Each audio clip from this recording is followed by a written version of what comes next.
everybody. And I actually have had a chance to see one of these buses before, thanks to Mom's Clean Air Force. And you know, the biggest thing I saw was a difference when I got on there was like, wow, they have seatbelts now. They didn't have those before when I was writing it. But hi, everyone. My name is Ean Thomas Tafoya, and I'm the Colorado State Director for GreenLatinos. And I'm going to be doing this speech a little bit in Spanish, a little bit in English, but I want to make it clear in our work here in Aurora that Aurora Public Schools is one of the government agencies that's really leading the way on language justice, whether we're talking about Vietnamese or maybe the other 100 languages that are spoken here in one of the most diverse parts of our city. So for language justice, I'm just going to go back and forth here, especially if there's some media here. But hola a todos, mi nombre es Ean Thomas Tafoya. Yo soy el director de Estado de Colorado para GreenLatinos. We're an organization that is fighting for environmental liberation. GreenLatinos es una organización que lucha para la liberación ambiental. And during my last year, and really the last 2 years, I've traveled all across the state of Colorado. And I've heard from families in the environment that they are facing many environmental challenges for their communities, including air quality. Durante mi último año de gira por el estado, escuché de diferentes familias y los desafíos ambientales que enfrentan en sus comunidades.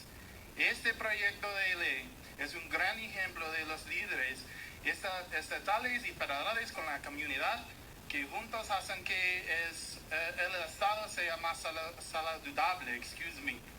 I want to say this again in English, that this bill is a great example of state and federal leaders, along with community, working together to make our lives healthier. Part of the reason why GreenLatinos is so excited to see this bill take effect is because our Latino communities are directly impacted by pollution and, of course, climate crisis. In recent polling, more than 78% of Latinos in Colorado say they have personally experienced the effects of climate change. And el transporte es la principal fuente de contaminación de aire en el estado. Transportation is the leading source of air pollution. You just heard from health, a group that works with health, about how diesel exhaust is classified as a carcinogen by the EPA. And it has been linked to numerous health problems, including lung cancer, asthma, bronchitis, pneumonia, and directly connects to COVID, which we are still dealing with in our communities. And that's why this bill is so crucial in starting to combat climate crisis. It's a first of many steps to create change for our communities. We have been working directly with both the EPA and CDPHE and the governor's administration to turn the page post-COVID for the health of our communities. Todos tenemos derecho a aire limpio. Los niños, los conductores y todos los demás.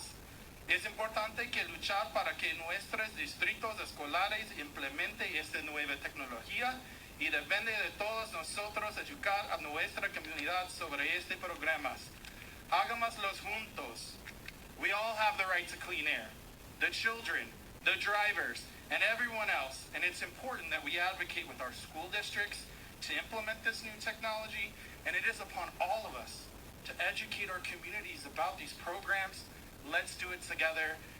I want to say thank you for being here. Thank you to the EPA. Thank you to the governor's administration, the representatives, the legislators, and most importantly, the community who showed up in droves to testify to make these kind of bills happen and to put the pressure and accountability on our leaders to make these programs happen.